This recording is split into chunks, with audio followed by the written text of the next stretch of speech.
반갑습니다. 네, 저도 사실은 초면이라 제가 제 자신을 좀 다시 한번 소개해 드려야 되는데, 제가 터키에서 15년 사역을 한 게 아니라 OM 선교회에서 15년째 사역을 하고 있고요. 터키에서 사역을 하다 첫 턴만 마치고 들어와서 지금은 국내에서 선교사들을 훈련하고 동원하는 일을 하고 있습니다. 그래서 지역교회를 이렇게 섬기고 또 선교사들을 발굴해서 훈련시켜서 파송하는 일이 이제 제 일이 되었습니다. 오늘 이 화강교회에 하나님의 많은 역사들이 일어난다고 제가 많이 들었습니다. 그래서 꼭 한번 오고 싶었는데 이렇게 초청해 주셔서 기쁨으로 달려갔고요. 오늘 이 시간을 통해서 여러분의 마음과 생각 가운데 선교에 대한 이해가 더 넓어지고, 하나님의 말씀 속에서 하나님의 성경 가운데 선교가 무슨 뜻인지, 또 우리 삶 가운데 선교가 어떤 의미인지 다시 한번 생각해 보시고 도전할 수 있는 시간이 됐으면 좋겠습니다. 한번 기도하겠습니다. 사랑해 주님 감사합니다. 오늘도 부족한 종을 세우셨습니다.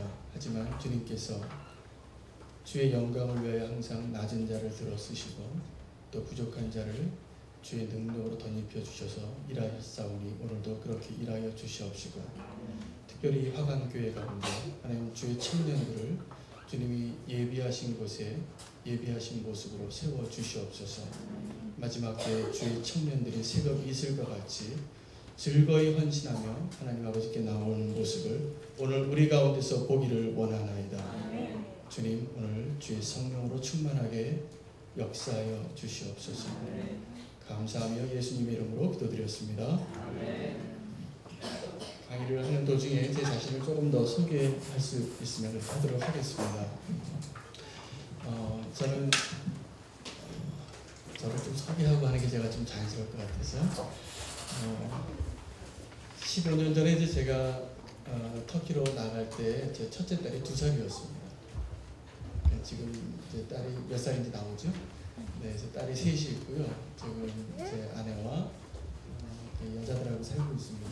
이렇게 살고 있어서 너무 행복한데, 또 저에게 주신 사명과 부르심이 선교에 대한 삶으로 살기를 원하기 때문에 국내에 있어도 저는 선교사로서 삶을 살고 있고요. 오늘 이 시간에도 여러분에게 제가 좀 질문을 한번 여러분에게 드리고 대답을 들으면서 오늘 강의를 시작할까 합니다. 적어도 한 3분 정도 이상은 저에게 대답을 해주시면 좋겠습니다. 자, 여러분이 생각하시는 선교는 무엇입니까? 선교란 정의를 3분만 제가 적겠습니다. 보통 강의 올 때 이름표가 있어서 제가 막 지목하면서 이름을 불렀는데 오늘은 이름표가 준비 안 된 것 같아서 목소리가 좀 작지요. 제가 크게 하겠습니다. 이거 파울링 안 하게 하셔도 됩니다. 자, 선교가 무엇일까요? 고개를 갑자기 다 숙이십니다. 이렇게 강사가 이렇게 질문할 때는요, 틀린 답을 해주셔야지 감사한 겁니다. 더. 자, 저희 가운데 앉으신 형제님, 자, 선교가 뭡니까? 네.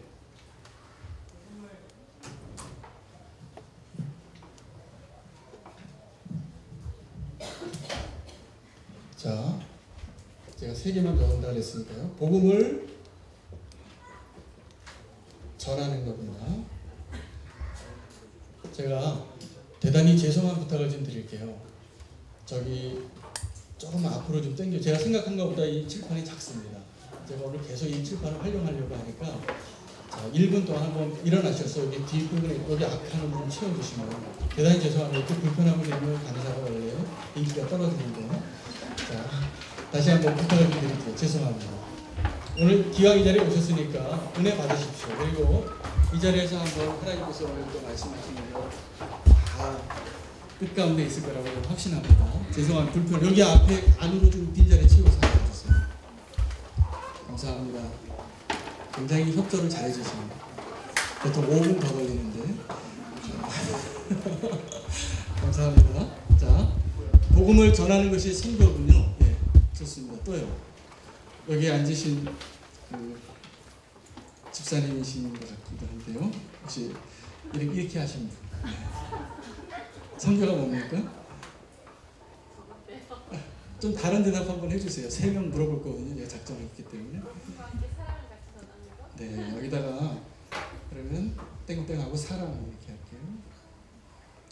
감사합니다. 또요. 이쪽에서 맨 앞에 앉은 지금 저하고 눈 마주치시네요. 하나님 말씀. 복음을 지금 이렇게 말씀하셨네요.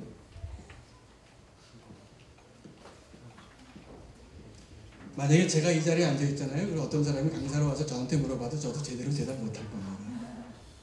자, 이게 다 이유가 있어서. 왜냐하면 여러분의 생각과 또 이걸 통해서 저는 그래도 준비된 강사잖아요. 제가 여러분에게 드릴 말씀이 다 있습니다. 그래서 여러분이 조금 더 잘 집중하시기를 원해서 이렇게 질문을 드려봤습니다. 선교는요 여러 가지로 정의를 내릴 수 있는데 제가 또 하나 질문 드릴게요. 선교라는 단어가 성경에 어디에서 나올까요? 몇 장 몇 절에 나오는지 아시는 분? 제가 오늘 상품을 드리겠습니다. 사도행전 몇 장? 예. 사도행전까지 나왔는데 근데 몇 장 몇 절인지 아시는 분? 2장 14절. 주로 그렇게 해서 시험 많이 보셨죠? 네, 정답을 미리 말씀드리면 이 성경에는 선교라는 단어가 나오질 않습니다. 나오질 않습니다. 그런데 많은 사람들이 선교를 이야기하고요. 선교에 대한 정의처럼 다양한 정의가 없습니다. 여러분 교회도 선교회 있으시죠? 예, 선교 많이 하시죠? 맨날 짜장면 드시러 가시지 않고? 제가 교회 생활할 때 그랬었거든요. 선교회 하면은 남선교회, 여선교회, 제1선교회, 2선교회 하는데 선교를 굉장히 많이 하시는데 짜장면집에서 많이 했습니다. 그런데 정말로 하나님이 원하시는 선교가 무엇인가 우리가 성경에서 제가 오늘 말씀을 드리고 싶어요. 하나님의 계획 가운데 우리의 세상의 시작과 끝이 하나님의 선교 계획 가운데 있다는 걸 여러분 아셔야 됩니다. 아셔야 됩니다. 그래서 시작이 뭐죠? 우리 이 세상의 시작이? 네, 창조예요. 이 시작 전에 있었던 분은 하나님밖에 없으시고 하나님이 태초에 세상을 창조하셨습니다. 자, 그럼 우리 복습 한번 할게요. 여러분 다 우리 담임 목사님이 굉장히 양육을 잘하시고 성경을 잘 강의하시기 때문에 두려운 마음으로 제가 여러분에게 확인해 보겠습니다. 여러분의 대답에 목사님의 명예가 자, 창세기에 큰 사건을 한번 말씀해 보세요. 창세기에 어떤 사건이 나오니까 맨 처음에 창조가 나오죠. 창조 다음에 어떤 사건이 나옵니까? 예, 타락합니다. 타락해서 선악과 따먹고 에덴 동산에서 떠나죠. 그 다음에 무슨 일이 있었습니까? 네, 살인 사건이 있었어요. 최초의 살인, 형이 동생을 죽였어요. 그 다음에 노아의 홍수 사건이 있어요? 네, 맞습니다. 노아의 홍수 사건이 있고요. 그 다음에 역시 수준이 있습니다. 자, 바벨탑 사건이 있었습니다. 그 다음에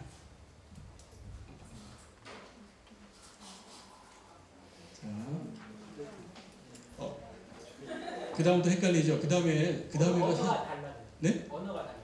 맞습니다. 거기 바벨탑 사건에 포함된 내용이에요, 사실은. 바벨탑 사건에 포함된 내용인데 그 다음에 무슨 내용이 나오냐면요. 이게 제일 중요해요. 자, 같이 한번 성경을 보실까요? 창세기 12장 1절에서 3절 말씀 보시겠습니다. 저도 같이 펴겠습니다.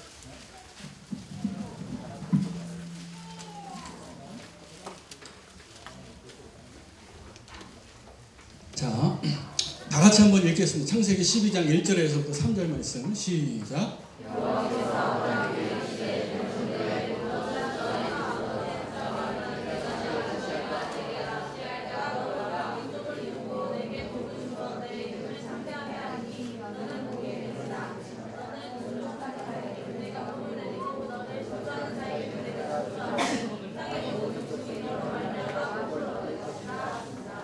아멘. 감사합니다. 보통 이렇게 같이 성경을 읽으라고 하면요, 읽느라고 내용을 잘 묵상을 못하세요. 그래서 제가 요약을 한번 다시 해드려야 됩니다. 자, 창세기 12장 1절에서 3절 말씀이 어떤 내용이냐면, 제가 이렇게 대화처럼 훨씬 이해가 잘 되실 거예요. 하나님께서 창조와 타락과 홍수와 바벨탑 사건 다음에 한 사람을 부르세요. 한 사람을. 그 사람이 오늘 읽었던 이 내용과 상관되어 있는 인물인데 그 인물이 누구죠? 네, 아브라함입니다. 아브라함과 언약을 맺으신 내용이에요. 그 내용이 뭐냐면 내가 너를 복주고 너의 이름을 참대하게 하고 너의 자손을 많게 해주고 모든 땅을 너에게 줄 것인데, 요약하면 이것이 하나님과 아브라함이 맺은 첫 번째 언약입니다. 그것은 너를 축복하는 자를 내가 축복하고 너를 저주하는 자를 내가 저주하고 너로 인하여 모든 족속이 복을 얻게 되리라. 자, 창세기는 50장으로 구성이 되어 있습니다. 50장으로 되어 있는데 창세기에 4대 사건과 4대 족장이 나와요. 4대 사건은 제가 이미 여러 번 복습했습니다. 창조, 타락, 홍수, 바벨탑 사건이고, 그 다음에 창세기 12장부터 첫 번째 족장이 누굽니까? 아브라함. 아브라함 아들 누구예요? 이삭. 아들이 많지만 이삭을 알아야 됩니다. 자, 이삭의 아들이 누구죠? 예, 야곱. 야곱의 아들이 또 누구예요? 많지만 요셉을 기억하셔야 돼요. 그래서 창세기를 딱 요약하면 4대 사건, 4대 족장이에요. 자, 다시 한번 질문할게요. 창세기의 주인공이 누굴까요? 네. 아브라함이 나왔고 1번 아브라함, 2번 하나님인데 하나님이 이 성경을 쓰셨거든요. 주인공은 아브라함이 맞습니다. 아브라함이 왜 중요한가? 제가 오늘 선교 얘기하려고 아브라함을 소개하는 겁니다. 자, 창세기는 모세가 썼는데 특별히 누구를 소개하려고 태초에 하나님이 천지를 창조하셨는가를 이야기했냐면 아브라함이라는 인물을 소개하기 위한 것입니다. 근데 아브라함이 등장하기 전에 이 4대 사건이 있었다는 것을 아셔야 돼요. 성교를 이해하려면. 자, 하나님이 말씀으로 다 창조하셨어요. 그렇죠? 다 아시죠? 근데 인간이 범죄함으로 인하여 타락하고 이제 하나님 앞에서 어떤 존재가 됐냐면 관계가 단절된 존재가 됐습니다. 우리 죄라는 것이 어떤 정의냐 하면 하나님과의 관계가 단절된 것이 죄입니다. 그 다음에 다 파생된 거예요. 그래서 그 죄인의 결과가 어떻게 나타났냐면 노아의 시대에 사람들이 다 악을 행하니까 하나님이 어떻게 했어요? 다 싹쓸이를 하신 거예요. 심판을 하신 겁니다. 노아의 사건은 심판이에요.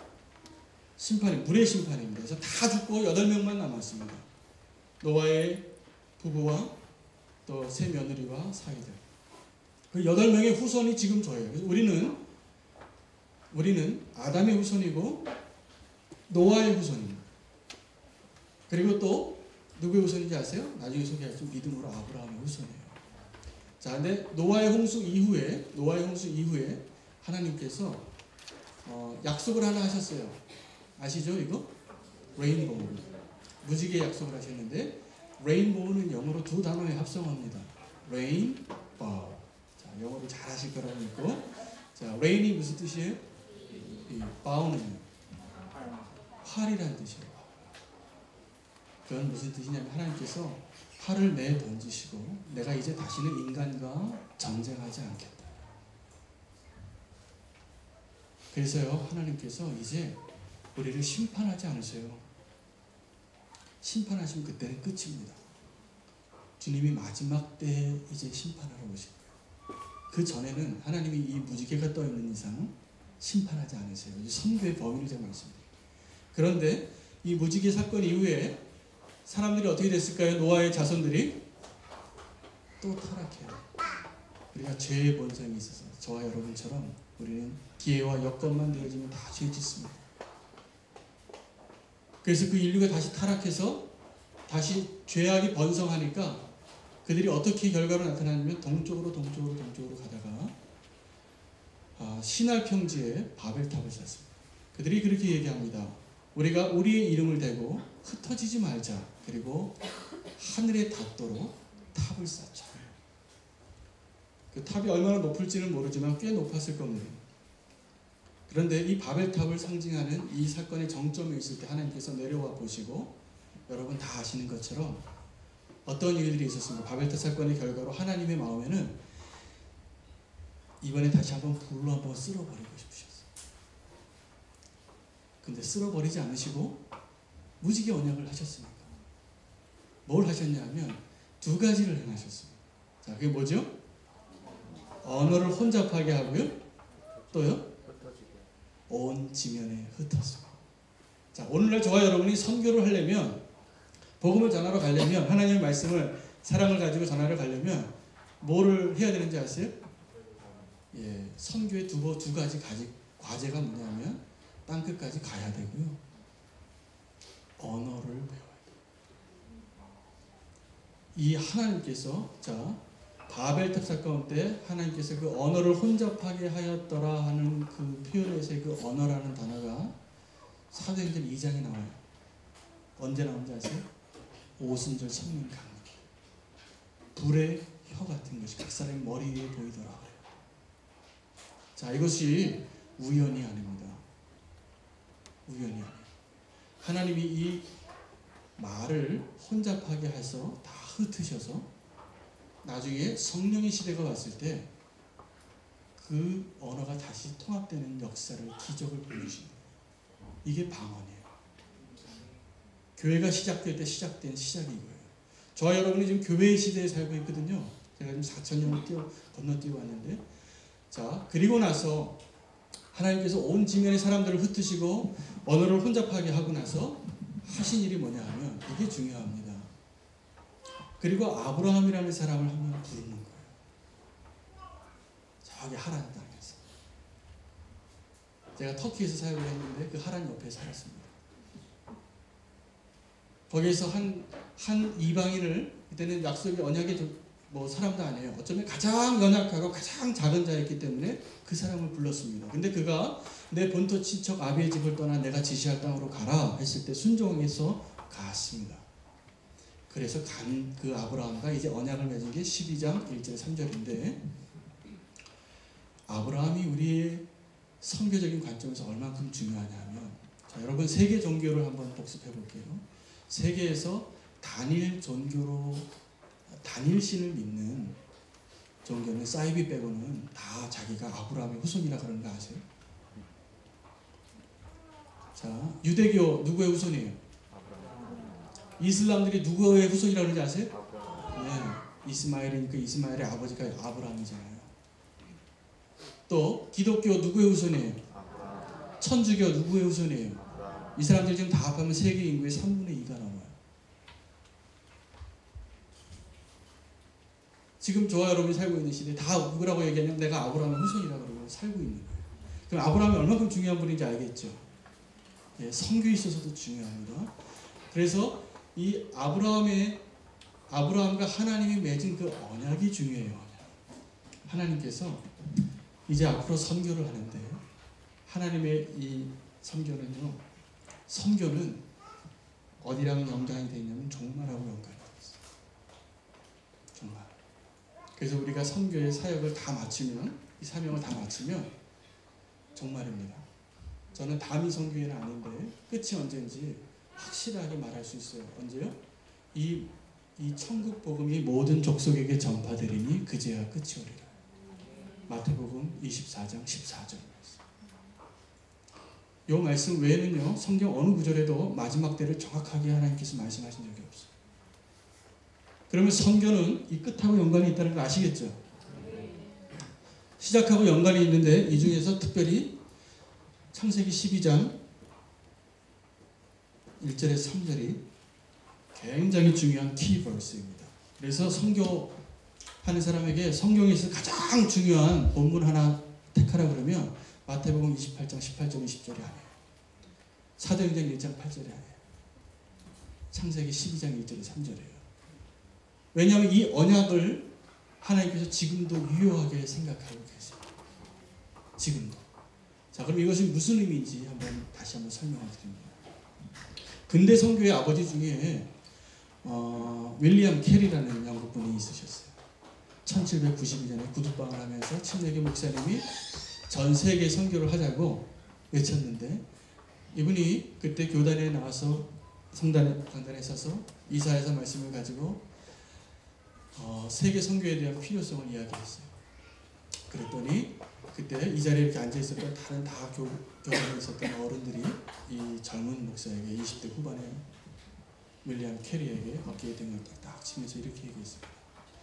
여복의 젊은이 안게, 하나님께서 만약에 저 이방인들을 구원하시려고 하면 자네나 내가 아니라도 하나님이 그렇게 하실 것이네. 왜냐하면 하나님은 사랑의 하나님이시잖아요. 그리고 하나님이 저 사람을 사랑하시지 않는가. 그리고 하나님께서 그런 능력이 있지 않은가. 자, 이 목사님이 하신 얘기 틀린 게 어디 있습니까? 뭐가 틀렸어요? 사람을 통해서 복음을 전하는. 와, 그게요 정답이세요. 정답인데 그게 창세기 12장 1절과 3절이 아니면 대답이 안 됩니다. 자, 여러분, 하나님이 어떤 하나님이세요? 사랑의 하나님 맞으시죠? 그래요, 안 그래요? 하나님이 저 이방인들을 주의 자녀로 삼기를 원하십니까, 안 하십니까? 원하시죠? 예? 하나님 그럴 능력이 있습니까, 없습니까? 있죠? 그럼 우리가 뭐 해야 됩니까? 우리가 괜히 복음 전하러 전도지 들고 갔는데 그 사람이 예수님 믿으세요 했는데 그날 예수님 믿는 사람들한테 상처받은 게 있어가지고 나 예수쟁이들 싫어요 그러고 딱 거절하면 이 사람 지옥 갈 거 아니에요. 그래요, 안 그래요? 적어도 확실하게 복음을 들었는데 거절했으니까. 그러면 전도해야 됩니까, 안 해야 됩니까? 예, 그 관점이라면 하지 마는 게 제가 보기에 낫습니다. 그러나 하나님께서 모든 족속이 복을 얻게 되는데 어떻게 해요? 너의 후손으로 인하여. 이게 뭐냐면요, 하나님 이 세계 선교의 완성을 이제는 절대로 혼자 하지 않기로 작정하셨다는 게 의미입니다. 하나님이 세계 선교를 감당하고 끝내는 것은 마치 제가 아기 앞에 서서 손가락 이렇게 하나 소리내는 것보다 어쩌면 더 쉬울 수 있어요. 하나님은 말씀으로 빛이 있으라 하면 빛이 있고 지구가 있으라 하면 지구가 있고 고래가 있으라 하면 고래가 있게 만드실 수 있는 능력이 있는 분이 하나님이시잖아요. 그렇죠? 하나님 못하실 게 뭐가 있습니까? 하나님 혼자 하시면 이거보다 쉬운 게 없어요. 심판도 명령만 하시면 불이 내려올 겁니다. 두려워서라도 믿을지도 몰라요. 그런데 하나님께서 이 창세기 12장 이 바벨탑 사건 이후에 언어를 혼잡하게 하시고 온 지면을 흩으시고 나서 하나님이 하신 일은 이 아브라함이라는 한 사람을 통해서 그의 후손을 통해서 복을 주겠다는 거예요. 구원을 이루겠다는 거예요. 선교를 완성하겠다는 것입니다. 저 여러분이 아브라함의 후손입니까? 네. 우리는요 마태복음 28장 18절에서 20절 말씀, 그러므로 가라 너희는 가서 모든 족속으로 제자를 삼아 아버지 아들과 성령의 이름으로 세례를 주고 내가 너희에게 분부한 모든 것을 가르쳐 지키게 할지어다. 볼지어다 세상 끝날까지 내가 너희와 항상 함께하리라 라는 이 명령이 없어도 우리는 이 선교를 해야 하는 사명이 있는 사람들입니다. 그런데 이것을 다 실패했어요. 자, 강의 하나 한번 보실게요.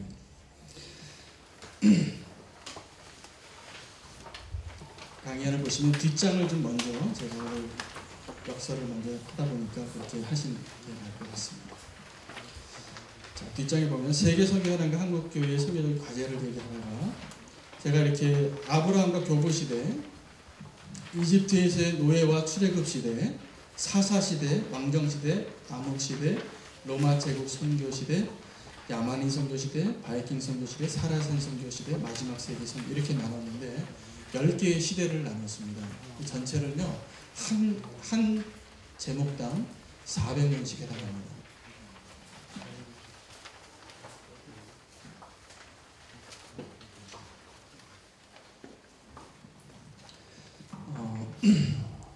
하나님께서 이 역사 속에서 계속 선교를 해오셨는데 어떻게 해오셨냐면 제가 오늘 1시간을 부탁을 하는데 조금 더 해도 되겠죠? 이제 시작을 하기 때문에 각 시대마다 하나님께서 선교를 하셨어요. 하셨는데 제가 오늘 선교 역사를 강의하려면 따로 몇 시간이 더 필요하기 때문에 그건 다 건너뛰고 4가지 방식으로 했다는 것만 얘기를 하겠습니다. 하나님께서 하나님의 백성들에게 선교하라고 명령하고 그 뜻을 다 가르쳐줬는데 유대인들이 선교하는 성공을 했을까 안 했을까요? 이스라엘 백성은 다 실패의 역사들입니다. 실패 역사들인데 그 가운데도 면면이 이루어왔는데, 자, 하나님이 선교의 방향이 딱 두 가지로 있어요. 구약에는 어떻게 하셨냐면 이스라엘이라는 민족을 딱 택해서 너는 나의 백성이야. 그리고 어떻게 선교하라 하셨냐면 열방이 와서 보게 했습니다. 이게 구약 시대의 선교의 방향이에요. Come and see. 신약 시대는 하나님의 선교의 방향이 어떻게 되냐면 Go and preach. 이 두 가지 방향성이 있어요. 그래서 동사로 따지면 Come and Go가 있는 거예요. 하나님의 선교의 방향이. 근데 거기에 보면 강의 안에 보면 뒤에 부사가 하나씩 붙었어요. Voluntarily, involuntarily, voluntarily, involuntarily. 이게 뭐냐면 그 하나님이 아니라 인간의 입장에 있어서 복음을 소유한 자들의 자발적이냐 비자발적이냐. 자, 그러면 이 선교의 방향성과 네 가지 구분을 통해서 선교를 설명할게요. 자, go voluntary는 뭐냐면 자발적으로 가다입니다. 어떤 케이스냐? 여러분 중에서 누가 선교사로 지원해서 나가신다. 그러면 자발적으로 가시는 거예요. 하나님 명령하셨고 이제 내가 순종하니까 내가 자발적으로 가는 게 선교 맞죠? 네, 정답은 1번입니다. 네, 하나님께서 이 정답이 아닌 방법으로 다 선교하셨다는 걸 제가 지금 설명하려고 하는 거예요. 2번은 뭐냐면 go involuntarily. 자, 비자발적으로 가는 게 어떤 걸까요?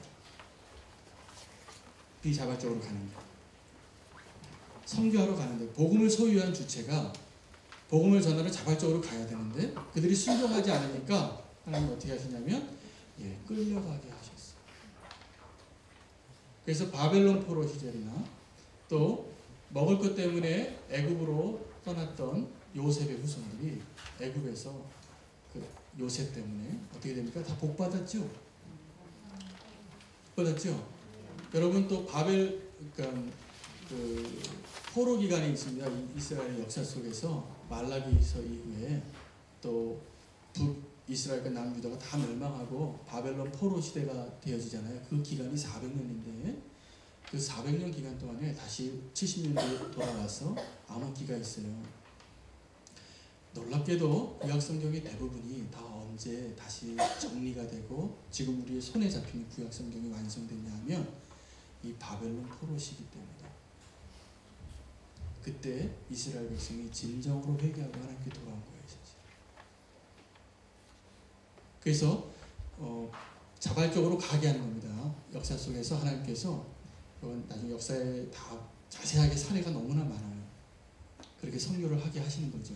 하나님은 한 번도 선교를 멈추신 적이 없어요. 역사 속에서. 자, come voluntary는 뭘까요? 이방인들이 자발적으로 복음을 들으러 오면 어떻게 올까요? 네, 총칼 들고 옵니다. 총칼 들고 와서 실제로 그랬어요. 교회 역사 속에서 유럽의 주인이 2번, 3번이 바뀝니다. 다 이 야만인들이 침공을 해요. 그래서 교회를 짓밟고 교회를 신부를 죽이고 여자들을 다 자기네 부인으로 다 데려가 버려요. 그런데 그 부인들 때문에 이 사람들이 다 그리스도인이 되어버려요.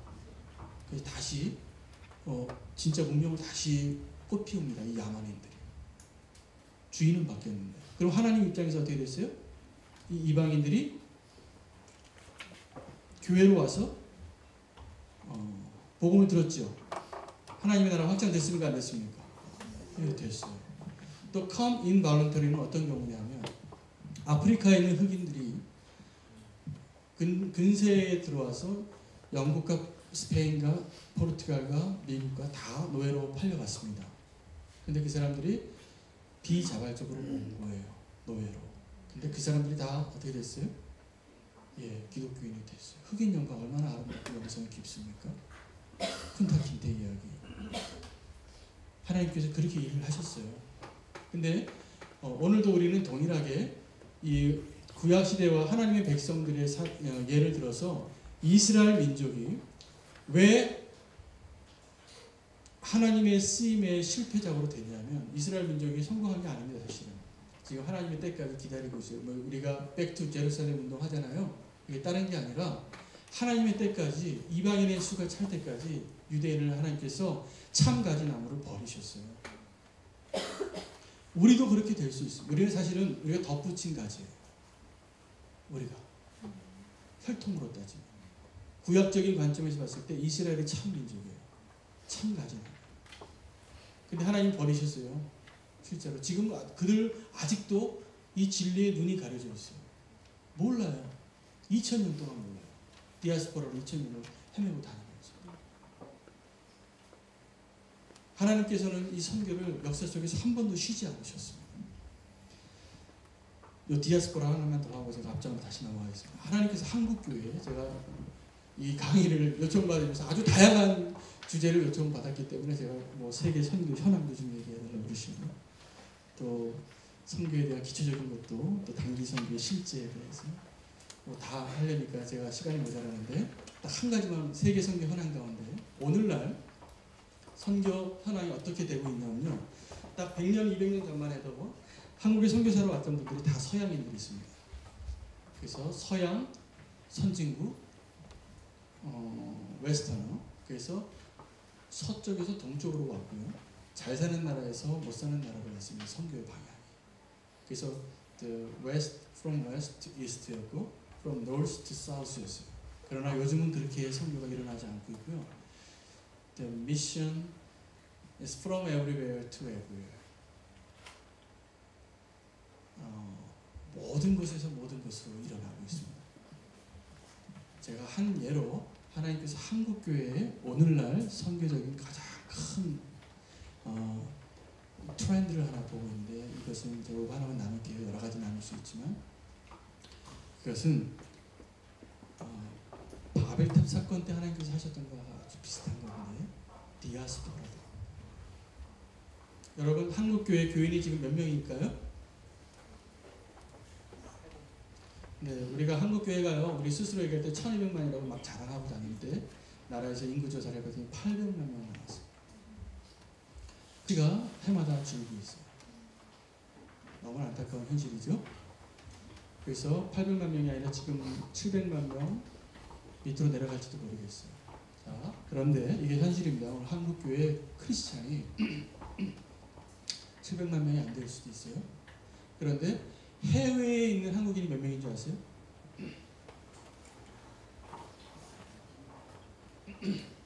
500만 명이 넘습니다. 재외 동포들이요. 그런데 놀랍게도 이 재외 동포들의 특징이 있어요. 한국 재외 동포들의 특징이 뭐죠? 다 교회 다닌다. 굉장히 많은 퍼센테이지, 다는 아닙니다. 이건 과장법이고 아마 50% 정도 선에서의 교인들이 믿음이 있든 없든 김치 먹으러 가든 설교 들으러 가든 교회에 와요. 그런데 이 디아스포라 한인 코리안 처치가 이전에는 미국이나 캐나다나 호주나 뉴질랜드나 독일이나 영국 같은 선진국에만 있었는데 요즘은 이 한인들이 얼마나 대단한 사람들인지 전 세계에서 제일 많은 디아스포라를 가지고 있는 민족이 1등이 됐습니다. 178개국. 그래서 전 세계에 다 흩어져 있는 거예요. 제가 국제단체의 선교사로 있기 때문에 굉장히 많은 나라를 다녀봤는데 웬 구석에 가도 다 한국 사람들이 다 있더라고요. 김치 못 구하는 데가 없어요. 신라면 다 팔아요. 좀 비싸서 그렇지. 한국 사람들 다 있더라고요. 근데 이게 나중에 알게 됐는데 이게 하나님이 하시고 있는 일들이에요. 상해에 가면 한 3,000명 이상의 한인교회가 있어요. 북경에 가도 1,500명, 2,000명 규모의 한인교회가 있고 동경에 가면 김규동 목사님 지금 일본에서 제일 큰 교회가 한인 목회, 한인 선교사가 하는 교회. 베트남에도 1,000명이 넘는 교회가 호치민에 있습니다. 제가 이걸 뭘 말씀드리냐면 이전에는 한인교회가 미국이나 캐나다 같은 선진국에 많은데 이제는 우리가 전통적으로 생각하는 선교지라고 하는 곳에 다 한국 사람들이 살고 있어요. 돈 좀 몇 푼 못 벌고 보따리 장사도 하고 무슨 큰 프로젝트도 하고 또 뭐 애들 공부시키려고 다 보내고 우리나라에서 살기 힘드니까 마이크 안 나오는 것 같아서 일어나고 있습니다. 안 나오죠? 나옵니까? 네, 알겠습니다. 그런데 이 한인교회를 통해서 하나님께서 어떻게 일하신다면, 자, 상해에 한국인 3,000명 모이는 교회에서 그 담임 목사님이 3,000명을 제자 훈련을 잘 시켜서 선교적인 마인드로 당신들이 여기 왜 왔습니까?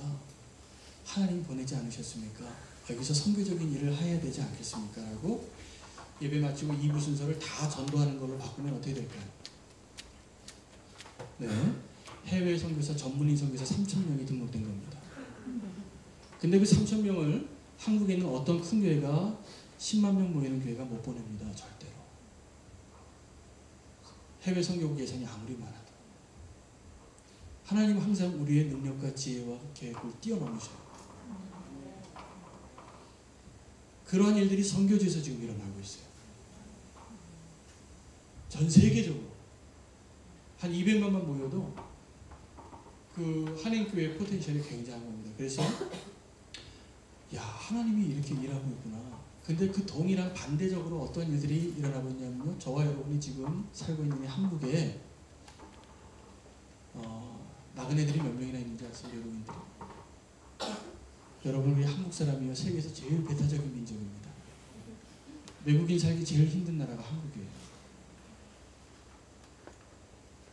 외국인 학생들, 외국인 근로자들, 다문화 가정들, 또 탈북민 학생들, 탈북민들, 세터민이라 그러는데, 이런 사람들을 다 포함하면 몇백만 명이 돼요, 지금.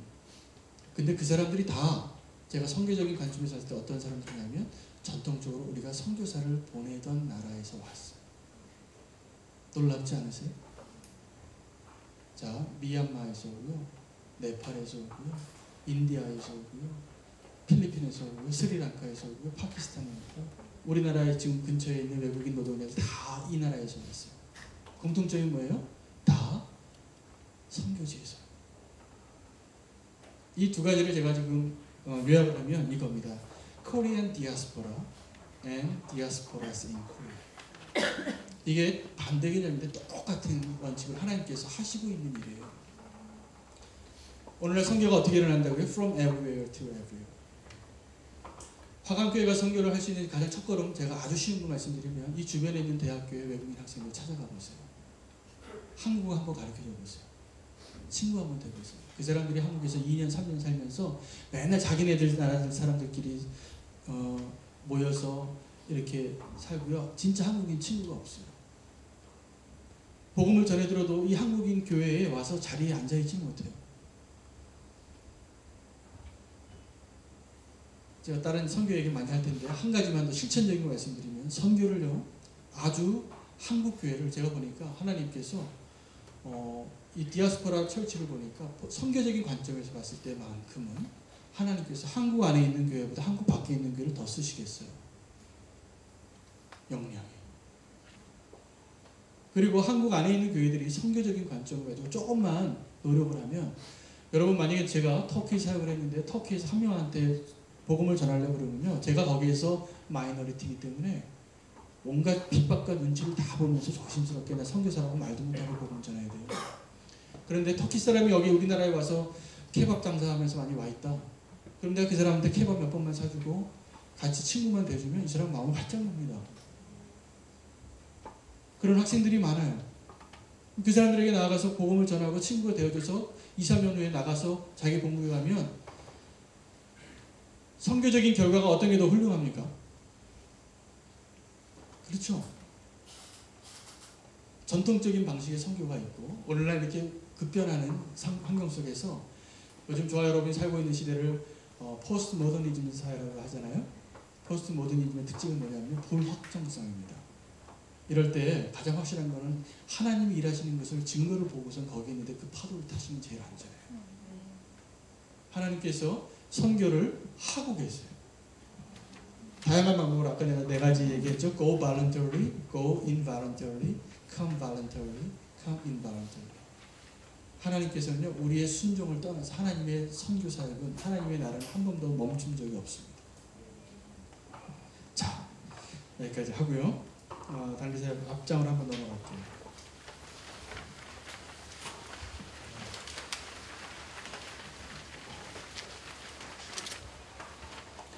선교에 있어서 성부 하나님, 성자 예수님, 성령님의 동력이 있었습니다. 이것이 선교의 가장 큰 모델입니다. 자, 선교에 있어서 가장 성경적인 모델은 예수 그리스도의 성육신 사건입니다. 선교가 왜 어려우냐 하면요, 다른 문화를 넘어가야 되기 때문에 어려운 거예요. 그런데 이 다른 문화를 넘어가는 것을 성경적으로 가장 큰 예가 되어지고 모범을 되어주신 분이 예수 그리스도예요. 자, 여기 있는 내용을 제가 영어로 써서 부족한데 제가 설명을 좀 드려야 될 것 같아요. Incarnation of Jesus. 예수 그리스도의 성육신이죠. 그런데 그 예수 그리스도께서 십자가에서 죽으셨어요. 자, 십자가에서 죽으셨다는 사건은 너무나 중요해요. 이것이 바로 복음입니다. 예수께서 십자가에 죽으셨다는 사실이. 그리고 거기서 끝나는 게 아닙니다. 그 예수 그리스도께서 부활하신 게 복음이에요. 자, 그럼 이 복음이 또 부활하신 것에서 끝나는 게 아니라 그 예수님께서 승천하셨어요.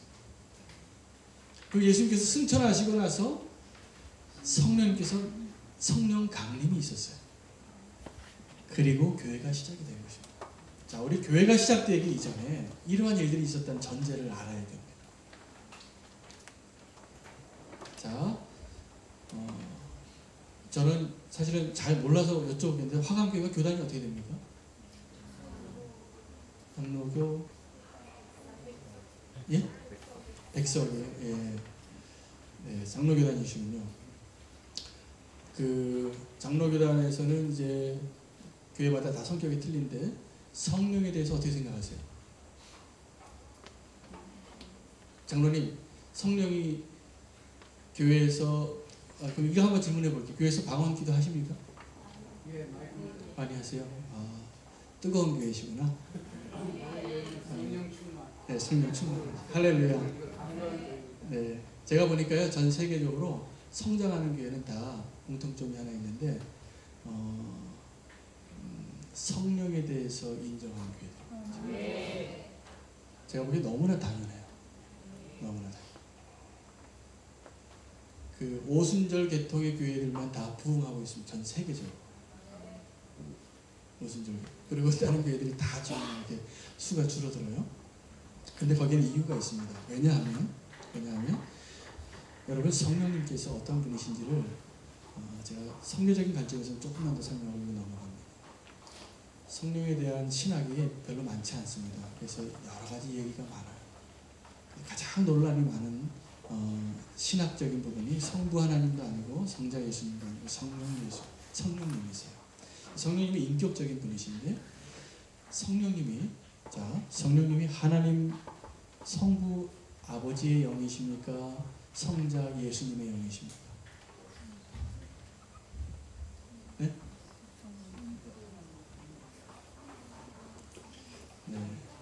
네, 요거 정립하느라고 몇백 년이 걸렸어요. 교회 역사 속에서. 정답을 말씀드리면 성령님은 성부 하나님의 영이시면서 성자 예수님의 영이세요. 그런데 예수님께서 이 땅에 오셔서 죽으시고 부활하셔서 승천하신 다음에 예수님께서 내가 가서, 제가 요한복음 좀 더 강의해야 되는데 시간이 없으니까 빨리 갈게요. 내가 가야지만 너에게 곧 다시 오겠고 너희가 잠시 후에 나를 다시 보리라 그래요. 그럼 잠시 후에 다시 보겠다는 건 누구냐면 성령님을 말씀하시는 건데, 만약에 성령님께서 예수 그리스도의 영이 아니시라면 하나님 아버지의 영이시기만 하다면 우리 인간은 이해하기가 어렵습니다. 인간이 되어보신 하나님 예수님께서, 십자가가 복음의 핵심이에요, 여러분. 아멘? 네, 십자가가 복음의 핵심인데 그 복음의 핵심을 경험하신 예수님께서 올라가셔서 보내신 분이 성령님이죠. 그래서 교회는 이 성령님과 함께 시작이 되어지고요.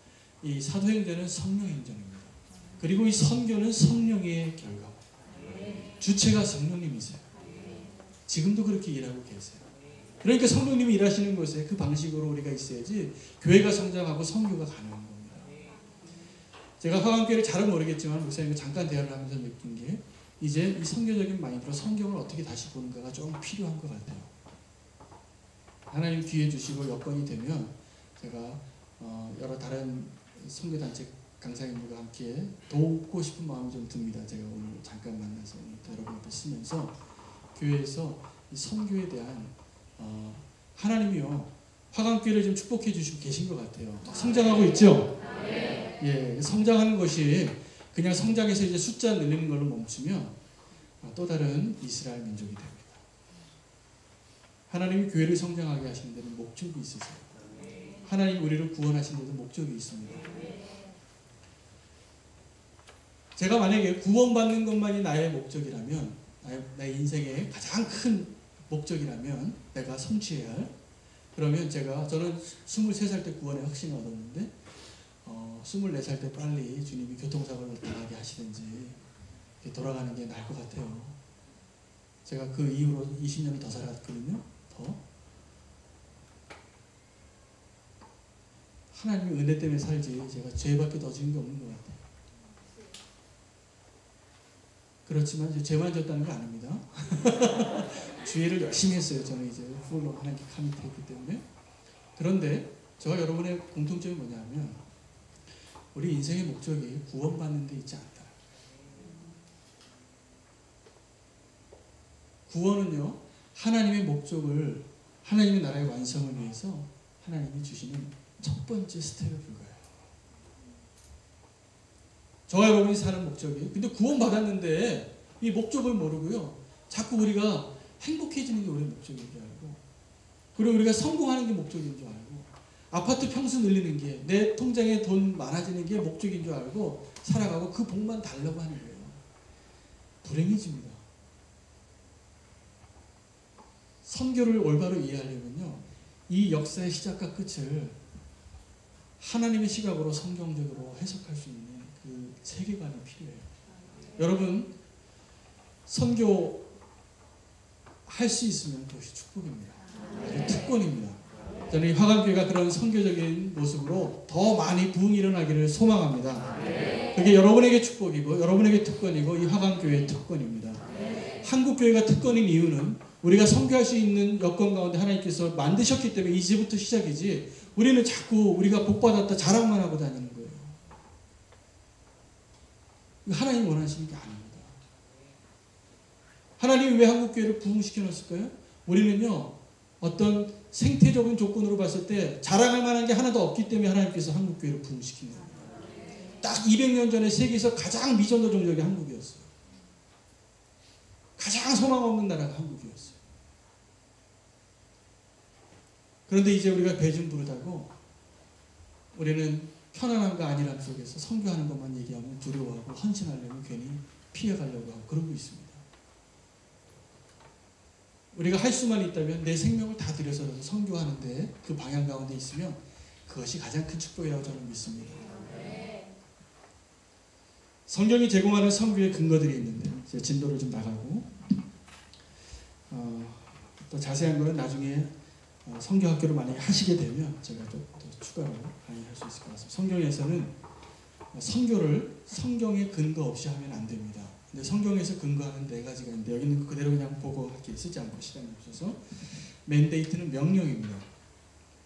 하나님이 하라고 하셨어요. 성경에서. 그래서 선교해야 합니다. 아멘? 가라고 하셨어요. 두 번째, 우리가 전하는 복음의 메시지가 성경에서 나오지 않으면 그건 복음이 아닙니다. 그런데 우리가 자꾸 전도하러 가서도 그렇고 선교하러 가서도 그렇고 예수님 믿으면 복 받아요. 어디 성경에 그렇게 나와 있습니까? 아니거든요, 사실은. 복 받는다고만 나오지 않았어요, 성경에. 잘 읽어보세요. 도리어 너희가 나를 따라오려거든 자기를 부인하고 자기 십자가를 지고 나를 따라오라고 했고요. 좁은 길로 들어가라고 했습니다.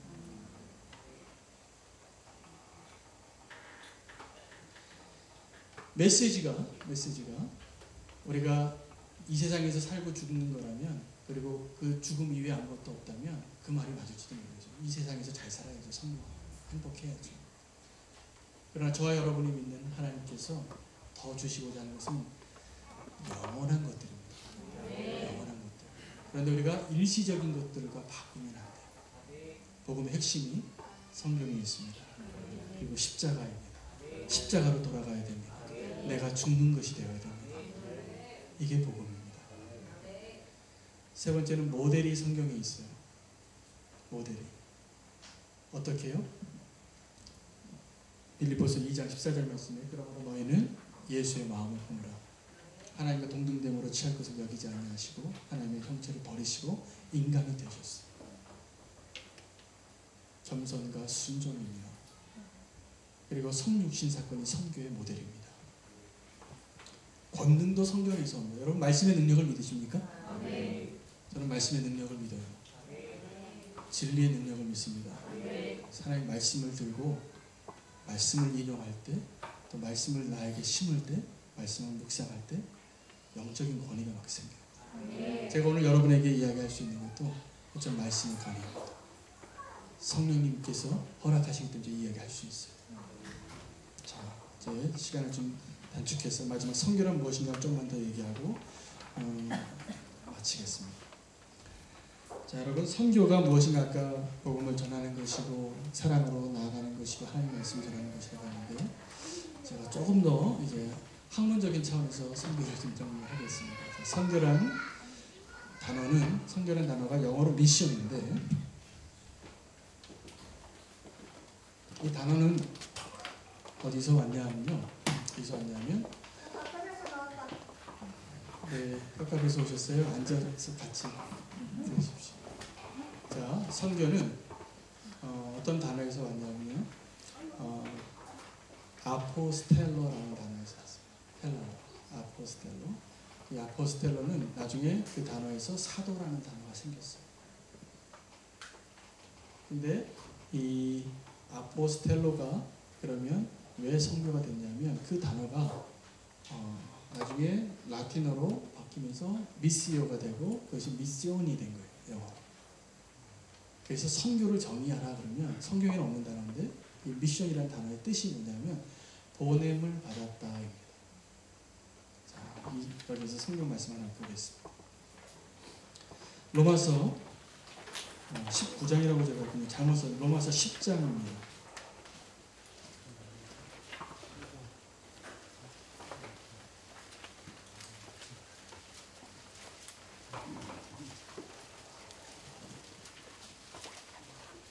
로마서 10장 13절에서 15절 말씀 같이 한번 읽겠습니다. 찾으셨나요? 다 같이 한번 읽으시죠. 시작.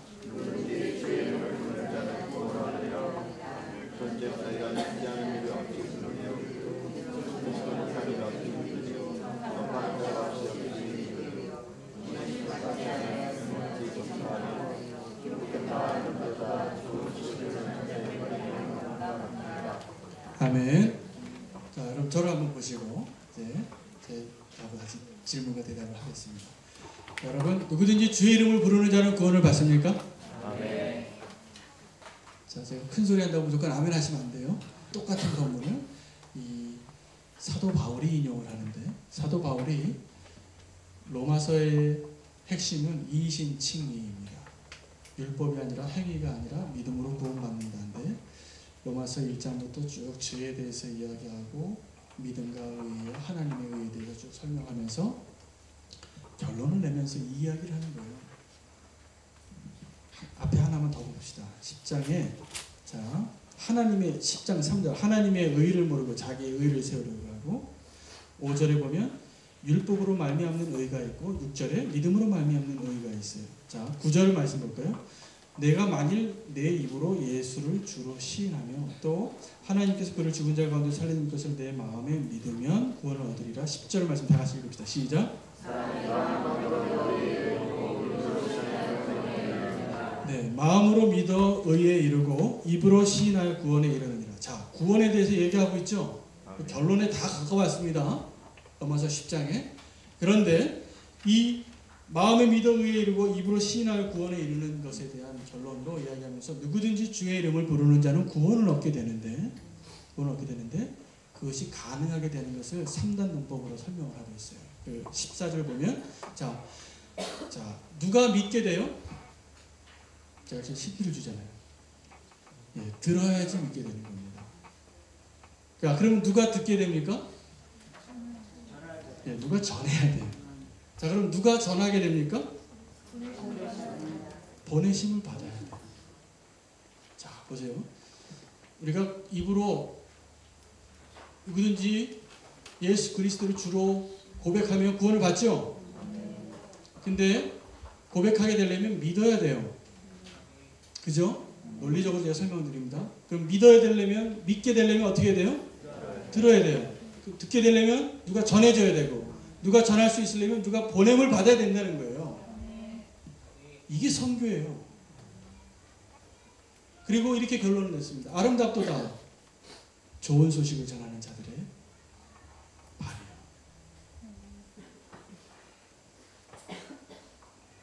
구원에 있어서 구원이 가능하게 되는 시작점이 어디입니까?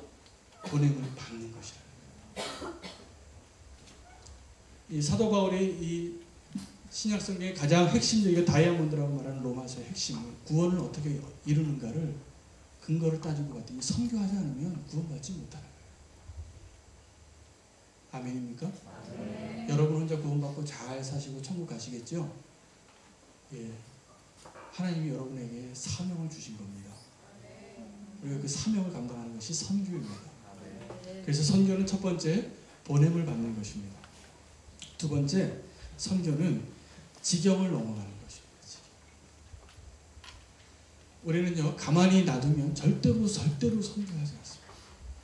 교회가 숫자가 10,000명이 아니라 20,000명이 돼도 선교 안 합니다. 가만히 있습니다. 그러나 여러분 중에서 누군가가 지경을 넘어가는 사람이 나와야 돼요. 우리나라가 어떻게 구원을 받아, 어떻게 예수님을 알게 되고 한국의 교회가 어떻게 시작이 됐는지 아십니까? 미국에서 대학생 운동 가운데 스튜던트 발런티어 무브먼트가 1900년대에 놀랍게 부흥이 있었어요. 대학생들이 막 선교적인 소명을 받고 부흥을 경험하고 나서 그들이 좋은 의사가 되고 좋은 사업가가 되고 좋은 경영자가 될 수 있는 좋은 조건을 갖고 있음에도 불구하고 자기 인생을 자기의 것으로 생각하지 않고 어떻게 기도했냐면, 오 하나님, 내가 지금 이 시점에서 가장 갈 수 있는 어려운 나라, 땅끝의 나라 가기를 원합니다 라고 헌신한 젊은이들이 있다는 연구입니다. 그 사람이 언더우드고 그 사람이 아펜젤러예요. 그 사람이 토마스 선교사예요.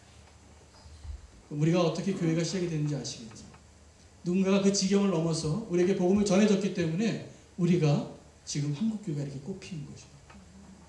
그런데 우리가 이제 그러한 동일한 축복을 다 받았는데 우리는 이 자리에 있는 분들에게 선교하지 못할 이유 되라 그러면 한 명도 못하실 분이 없습니다. 시집 가야 되고 장가 가야 되고 소도 사야 돼요.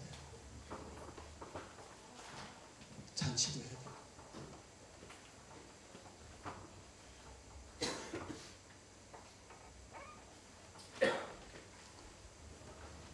세 번째는 선교는 증인이 되는 것입니다. 자, 증인이 된다는 것은 이제 witness인데 이 헬라어로 증인이 되다라고, 너희는 사도행전 1장 8절에 성령이 너에게 임하시면 너희가 권능을 받고 예루살렘과 유대와 사마리아와 땅끝까지 이르러 내 증인이 되리라 라고 말씀하신 이 증인이란 단어는 어떤 뿌리를 가지고 있냐면 의미적으로 순교라는 단어, 마터. 너희가 성령이 너에게 임하시면 너희가 권능을 받고 예루살렘과 유대와 사마리아와 땅끝까지 이르러 순교하게 되리라. 여러분, 우리가 예수 믿고요 잘 사는 게 행복하고요 좋은 것만은 아닌 것 같습니다. 제가 세계 선교를 쭉 다녀보니까 어떤 나라는 선교 자원자가 있는데 그 나라가 선진국이 아니에요. 선교비를 낼 수 있는 여건이 안 돼요, 교회들이. 그런 교회가 있어요. 또 어떤 나라는 굉장히 선진국인데 자유주의 신학에 확 휩쓸고 지나가가지고 선교를 하겠다고 생각하지 않아요. 한국 교회는 참 특별합니다. 신학교에서는 자유주의 신학도 막 가르쳐요. 어떤 교수님은 예수님이 인간이다 막 이렇게 가르치는 선교사님, 교수님도 있어요. 심지어는. 그런데 한국 교회처럼 보수적이고 복음적인 교회가 없어요. 그렇게 자유주의 신학 공부 다 하고 와서도 한국에서 목회하려면 보수적이 돼야 돼요. 복음주의적이 돼요. 할렐루야입니다. 할렐루야. 하나님께서 한국교회에 대한 기대가 있습니다. 소망이 있고 오늘 이 자리에 계신 분들 청년도 있으시고 언급교회에 붙잡혀서 오신 권사님도 있으시고 장로님도 계십니다. 근데 오늘 저 만나신 것도 하나님 섭리 안에 있는 겁니다. 제가 이렇게 얌전하고 조용해 보여도 제 안에는 성교에 대한 끓는 불이 있어요. 그걸 좀 전하고 싶고 하나님께서 이 시대에 저는 언젠가 제가 이런 얘기를 교회에 가서 못할 시기가 곧 올 것 같아요. 감사해요. 저를 불러주셔서. 그리고 제가 오늘 막 이렇게 굉장히 부담스러운 얘기를 막 해도 들어주시고 아멘도 하시고 한 가지만 말씀 나누고 마치겠습니다. 오늘 제가 본문으로 잡았던 하박국 말씀입니다. 하박국이 어떤 선지자냐면요. 이스라엘 구약 시대의 마지막 시대의 선지자 중에 한 분입니다. 어느 시대에 살았냐면 남유다의 선지자인데 북이스라엘이 이미 아수르에게 침략을 당해서 나라가 다 끌려가서요. 북이스라엘은 바벨론과 같이 끌려간 것도 아니고 이미 다 초토화돼서 혼합돼서 이미 타락해버렸어요. 완전히 짓밟혔어요. 그런 모습을 보고 북이스라엘이 망하고 5년 뒤에 하나님의 말씀을 받습니다. 그리고 하나님께 두 가지 질문해요. 하나님, 왜 이 세상에 악인이 의인보다 더 득세합니까? 두 번째 질문이 뭔지 아세요? 하나님, 어떻게 의로운 백성을 악한 자의 손에 의해서 심판하십니까? 그 얘기하니까 이 하박국서에 굉장히 중요한 선교적인 구절들이 많이 나옵니다. 첫 번째 질문의 대답에 하나님 하신 대답은 이겁니다. 오직 의인은 믿음으로 말미암아 살리라. 그 말씀을 가지고요. 로마서가 쓰여졌고 갈라디아서가 쓰여졌고 히브리서가 쓰여진 거예요. 오직 의인은 믿음으로 말미암아 살리라. 3장에는 하박국의 노래가 나옵니다. 하박국의 노래를 부를 때, 이 시를 쓸 때 상황은 어떤 거냐면 하나도 바뀌지 않았어요. 하나도 바뀌지 않았는데 주여 주의 부흥을 이 수년 내에 이루어지게 하여 주시옵소서. 우리 성경 말씀 보고 끝냅시다. 하박국서 3장. 여러분 다 어렸을 때 노래 많이 불렀던 본문입니다. 3장 17절, 18절, 19절 같이 한 목소리로 읽으시겠습니다. 찾으셨나요? 시작.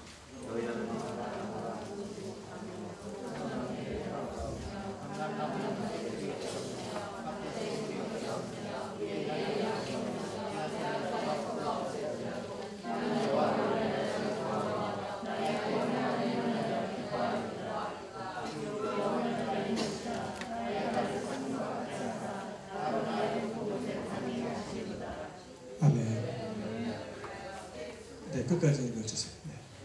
지휘하는 사람을 위하여 내 수금에 맞추는 것입니다. 노래입니다. 시이고요. 하박국의 기도이기도 합니다. 3장 1절에 이런 이야기를 합니다. 여호와여, 내가 주께 대한 소문을 듣고 놀랐나이다. 여호와여 주는 주의 일을 이 수년 내에 부응하게 하옵소서. 이 수년 내에 나타내시옵소서. 진노 중이라도 긍휼을 잊지 마옵소서. 한 구절만 더 읽읍시다. 16절 말씀입니다.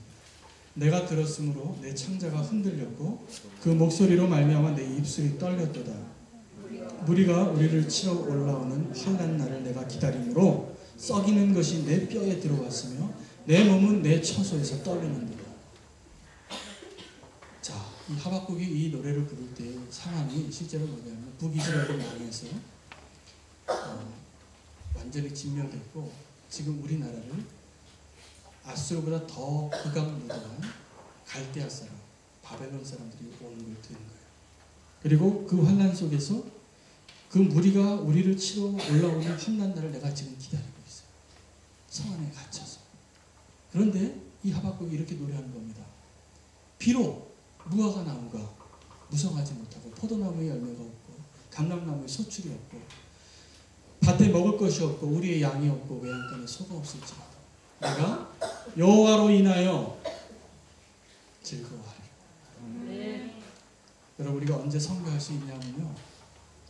빨리 우리에게 정말 큰 도전은 한국교회 저와 여러분이 살고 있는 이 시점 2010년 왜 선교를 못하냐면요. 우리가 기뻐하는 근거가 오직 여호와께 있지 않기 때문에. 여러분 지금 오늘 저 강의 들으시고 선교하겠다는 마음이 좀 드시는 분 손 한번 들어보세요. 손 한번 들어보세요. 솔직하게 가라고 안 그럴게요. 감사합니다. 생각보다 많이 드셨어요. 그런데 지금 손 드신 분들이 지금 자 내년에 우리 선교단체 다 지원하세요. 제가 훈련시켜서 파송할게요. 그러면 여러 가지 이유가 생깁니다. 물론 선교는 누구나에게 다 허락되지는 않은 것 같습니다. 그리고 건강도 필요하고 언어 능력도 필요하고 다양한 훈련들이 필요합니다. 그러나 제가 여러분에게 도전하고 요청하고 싶은 것은 선교적인 삶을 사시는 것이 너무나 중요합니다. 선교적인 교회가 되는 것이 너무나 중요합니다. 그것을 위해서 하나님께서 이 화강교회를 이렇게 아름답게 세우셨습니다.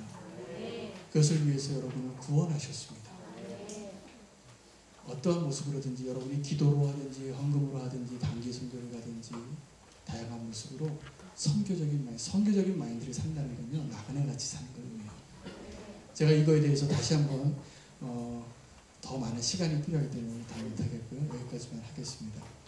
혹시 질문 있으세요? 제가 기도로 마치기 전에 오늘 제가 강의한 것 내용 중에서 좀 나는 이건 동의할 수 없습니다. 내지는 이거는 조금 더 부연 설명이 필요한 이런 거 없으십니까? 왜냐하면 그런 것도 부탁을 하셨거든요. 질의응답 해서 여러분의 교회에서의 어떤 선교를 실천하기 위한 어떤 구체적인 현실적인 문제들도 제가 좀 경험이 있습니다. 교회를 선교하는 예리고 선교학교 같은 것을 교회를 위해서 여러 번 진행도 하고 선교위원회를 대상으로 이렇게 지역교회 선교를 돕기 위한 컨설팅도 하고 이렇게 해왔기 때문에 혹시 여러분 지금 그런 질문을 할 수 있는 기회를 드릴게요. 네, 장로님. 보통 우리가 선교를 아까 복음 전하는 것을 했는데 그 용어의 그 의미 차이가 제가 생각합니다. 전도라는 말도 복음 전한다 이렇게 하거든요. 그러니까 복음 전하는 의미에서 선교와 전도는 똑같은 의미가 아닌가 싶습니다.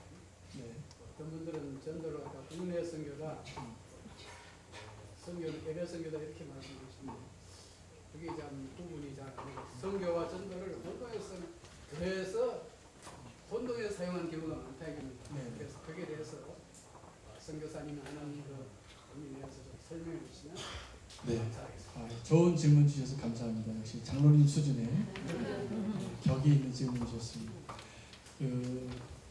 본질적으로 말씀드리면 전도와 선교는 하나도 틀리지 않습니다. 하나 틀리지 않고 동일한 겁니다. 동일한 거고요.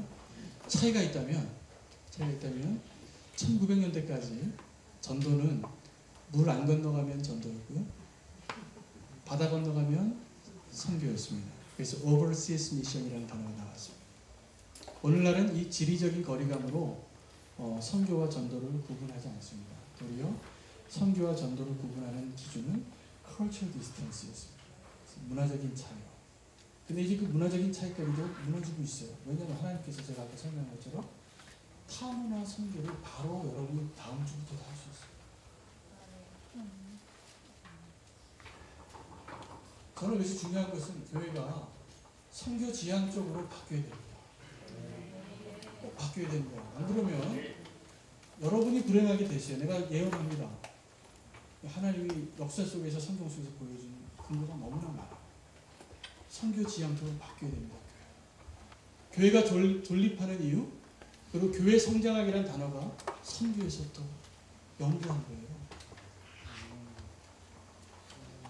우리가 성장이 우리의 목적이 아니라 축복의 통로가 되어져서 교회가 우리가 지금 누리고 있는 이 축복을 존 파이퍼라는 선교학자 이런 얘기를 했어요. What is the mission? 성경은 무엇이냐 그랬을 때 아직도 하나님을 예배하지 않는 자들로 하여금 하나님을 예배하게 하는 것이 다 성경입니다.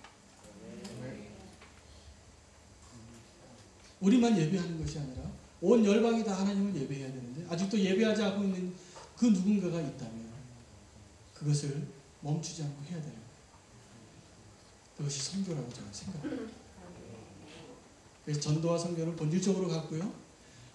예산의 차이가 있을지 모르겠지만 또 내가 여건에 따라서 어떻게 될지 모르겠지만 교회가 우리가 갖고 있는 복음을 어떤 모습으로든지 나누고 베풀고 전하러 가야 됩니다. 전하는 발걸음이 없으면 누구든지 주의 이름을 부르는 일이 불가합니다. 아멘. 네. 한 분만 더 질문하시면. 네. 강의한 맨 뒤에 보면 이제 단기 선거에 대해서 네. 나왔는데 제가 시간의 부족은 못 다뤘습니다. 단기 선거의 그 중요성과 네. 준비 과정을 네. 단기 선교는 처음에 한 20년 전만 해도 단기 선교가 무슨 선교냐, 돈만 낭비하다. 오늘날도 사실 단기 선교하면서 엄청난 비행료를 쓰고 있습니다. 한국 교회가. 추석 때나 여름방학 때랑 구정 때 되면요, 공항에 나가보면 유니폼 입고 있는 사람들이 다 교인이에요. 단기 선교팀인데 어떻게 보면 굉장히 낭비일 수도 있지만 굉장히 큰 유익이 있습니다. 예수님도 단기 선교를 하셨어요. 예수님이 3년 사역하셨거든요. 그리고 예수님께서 제자들을 훈련하시는 가운데 12제자를 파송하신 적이 있는 거 아시죠? 70인의 제자를 파송하신 거 아시죠? 더 큰 목적의 훈련 가운데 가장 좋은 마일링 스톤입니다. 그런 의미에서 단기 선교가 의미가 있고요. 또 요즘은 시대가 너무나 빨리 변하고 있기 때문에 정규적인 전통적인 방식으로 선교사를 훈련해서 파송해서 보내는 데 너무나 많은 시간과 비용이 듭니다. 그리고 장기 선교사님들은 필요하고요. 그 장기 선교사님들의 지도하에 단기 팀들이 같이 협조를 하면 평소에 장기 선교사님들이 자기 신분의 문제나 안전의 문제로 못했던 일들을 단기 선교사들이 할 수 있어요. 그리고 또 한편으로 더 전문적인 사역을 단기 선교가 할 수 있습니다. 전문성이라는 것은 일종의 휘발성이 좀 있습니다. 그래서 예를 들어 여러분 중에서 아주 유능한 IT 기술을 가지고 있는 분이 나는 선교로 헌신할 거야 하고 선교사로 훈련받고 나가서 3년만 섞어 오면 더 이상 쓸모없는 기술을 가지고 있는 사람이 됩니다. 그런 경우에 단기 선교를 통해서 이 교회에 있는 많은 자원들이 그런 단기 사역을 통해서 컨트리뷰션을 할 수 있어요. 그리고 이 단기 선교는 우리의 믿음의 시험을 장이 될 수 있어요. 그리고 교회가 선교 마인드를 가는데 꼭 중요한 하나의 그 과정이 되고 있는 것 같고요. 그 대신 그것을 단기 선교를 너무 그냥 준비 없이 가시면 그건 정말 돈 낭비 같아요. 그거는 단기 선교를 빙자한 야유회가 될 수가 있어요. 그 성지 순례가 될 수 있어요. 그래서 단기 선교를 꼭 가시려면 꼭 교회에서 주관하고 교회에서 인정하는 선교 훈련 과정을 꼭 좀 개설하셔서 뭐 성경책만 읽어도 괜찮아요. 교회 수준에 맞춰서 그거 도와달라면 제가 커리큘럼 짜는 거 강사 섭외하는 거 도와드릴 수 있습니다. 목사님. 그런데 꼭 훈련을 받으시고 여기 있는 것처럼 목표와 목적을 정하시고 팀을 구성하시고 지도자를 세우고 또 재정 준비도 여러분이 꼭 기도하면서 모금도 좀 해보세요. 여러분이 단기 선교 하겠다고 어느 나라를 품고 준비하면서 프로젝트를 해서 교인들에게 기도 편지도 나누고 5,000원이라도 헌금하게 하세요. 돈 10,000원이라도. 그래야지 그 헌금한 사람이 그걸 기도합니다. 실제로. 그래서 이런 일들이 교회가 선교적인 무브먼트가 좀 일어나야 돼요. 그런 것들이 필요하고요. 그 다음에 꼭 철저한 준비가 필요합니다. 선교지 연구, 가이드북 제작하고 지금까지 단기 선교 다양한 종류들이 있고요. 갔다 와서 또 보고를 잘 하셔야 되고 자료를 잘 남기고 또 가능하면 어떠한 선교지를 재밌잖아요. 단기 선교가 새로운 나라도 가보고 그래서 금년에는 여기가 아프리카 갔다가 내년에는 인도 갔다가 그 다음에는 아시아 갔다가 이렇게 가시는 경우가 많은데 이거는 자기 만족입니다. 그거보다는 여러 다양한 필드를 보내더라도 단기 선교도 선택과 집중을 하셔서 한 필드를 한 선교사와의 관계를 조금 더 릴레이셔널 빌딩을 하셔서 그 선교지를 알고 이해하면 일주일만 갔다 와도 아주 효과적인 단기 선교를 하실 수 있어요. 그리고 중요한 거는 꼭 장기 선교사님의 지도를 잘 받아야 돼요. 때로는 교회 중심적으로 생각하고 우리가 이런 거 할 수 있습니다. 이런 거 프로그램 준비했습니다. 우리가 이런 거 보따리 싸가지고 갑니다. 그래서 하는데 그거보다는 모든 프로그램과 지도와 내용을 현재 있는 선교사님의 지도를 받으셔서 기획하시고 준비하시고 가시면 참 좋을 것 같습니다. 혹시 없으십니까? 네. 제가 시간을 많이 오버했네요. 45분이나 초과했는데요. 기도하고 마치도록 하겠습니다. 사랑해 주님 감사합니다. 이 화강교회를 축복하여 주시옵소서. 이 화강교회 안에 하나님의 뜻이 더 뚜렷하고 분명하게 되어져서 하나님께서 이 교회를 아름답게 세우신 것처럼 하나님 세계 선교를 위하여 하나님께서 아름답게 사용하는 교회가 되게 하여 주시옵소서. 하나님 부족한 종이 와서 또 나누고 갑니다. 하지만 믿음으로 기도하고 뿌리고 가오니 하나님 그 믿음의 열매들을 거두어 주시옵시고 이 자리에 있는 분들 가운데 하나님 믿음으로 반응하는 자가 더 일어나게 하셔서 이 화강교회 안에 이 청년들 안에 주의 백성들이 하나님의 뜻을 분별하며 믿음으로 순종하고 나아가는 아름다운 열매들이 있게 주시옵소서. 하나님 700명의 선교사 파송을 놓고 기도하고 있습니다. 이것이 단지 표로 끝나지 말게 해주시고 나부터 순종하여 내년부터라도 당장 이 일들을 준비하며 나아갈 수 있도록 주님 축복해 주시옵소서. 선하신 일들을 주님께서 시작하시고 주님의 영광을 주님이 받으시며 하나님 우리가 또 주님 따라가는 그 길 가운데 기쁨으로 동참하는 아름다운 믿음의 사람들이 더 구름과 같이 많이 일어나는 화강교회가 되게 해 주시옵소서.